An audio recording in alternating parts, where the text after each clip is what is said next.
of years, 100 years or something. They went into all of the elections. If you win one of the 5 points, I won all 5. If you win one of the 5 points, you become president. You automatically, sitting president gets reelected. I won all 5 and I still lost.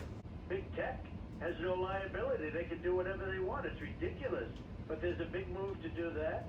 I don't know if the politicians have the guts to do it, but they're hurting themselves very badly. People that are aggrieved, that went out and filed lawsuits because they saw things happening that they'd never seen before. A poll watcher, I have a lot of respect for Ken Starr, and I watched him on your show, actually. And a poll watcher is like a sacred person in the world of politics. They call them partisan poll because they're like a Republican poll watcher, a Democrat poll watcher. They watch the votes being counted. It's so important. It is like the most important. Otherwise, people will cheat, unfortunately. So poll watchers are very important. Our poll watchers didn't just get set back, which they did. They got thrown out of buildings. Now, Detroit and Philadelphia, Milwaukee, these are among the most dishonest political places in years. Just look at the past history. I'm not being rude to anybody. These are highly corrupt locations politically.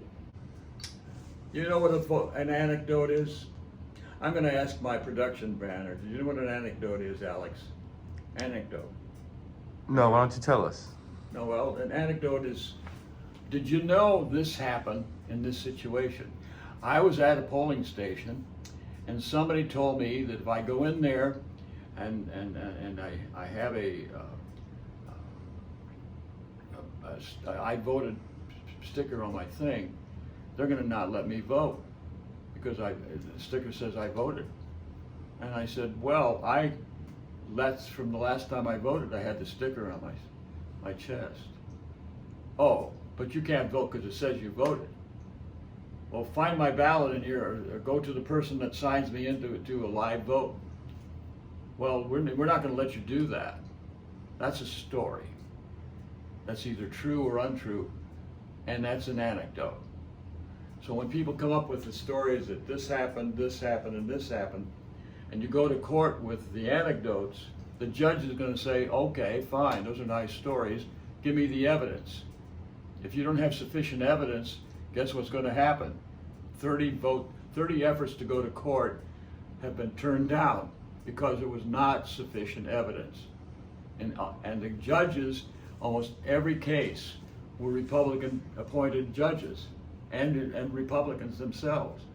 So if they're going to be for Trump and not for Biden, if it's a partisan thing, then why would they favor Biden in that situation?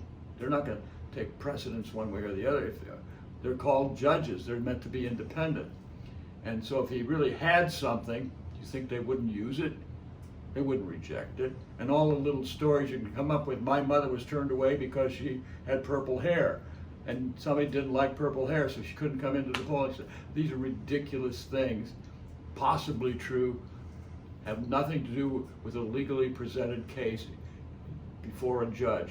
The evidence and everything else has to come forward and be compelling for a judge to make a ruling, to even go ahead with a trial.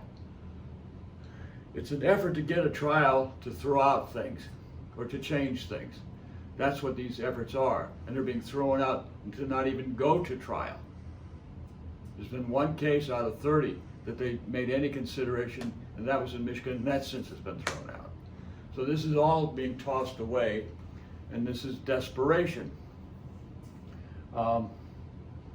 Whatever the main thing though is this whole thing of delayed voting. 10 o'clock he gets phone calls, you won, Mr. President, congratulations. Well, it's never over at 10 o'clock on election eve, never has been, never will. The Gore v. Bush election went all the way to the Supreme Court, and it took until December 8th to decide that election in 2000. And it was over 500 votes argument in the state of Florida. And the Supreme Court, 5-4, voted to stop the counting, the recounting in the state of Florida, which actually they had decided originally was Gore being the president and not Bush. And that's never been settled well. And when Scalia, before he died, was asked what he thought of that, he says, "Get over it. I did what I did."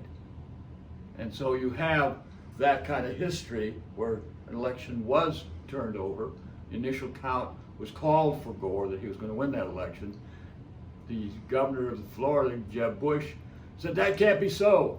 And they sent an army of people down to stop the count in Dade County, Dade County, I believe. And it was led by Jim Baker. And the John Roberts, who's on the Supreme Court now, was part of the Republicans that went there. Amy Coney Barrett was there, the new Supreme Court justice, and Kavanaugh. All three of those young people were not Supreme Court justices, went in to stop the vote in 2000. That is why Mr. Trump is saying, I can get this changed if I can only get it to the Supreme Court. My appointees, the ones I got in, and Gorsuch and so forth, are going to vote with me. So, but the truth is, they won't even accept that thing. Because if the lower courts won't accept it, they're not going to take it ahead of the lower courts. That takes a big, big thing to do. And they're not going to risk their future and their credibility with this kind of recklessness. Let's go back to watching the rest of this.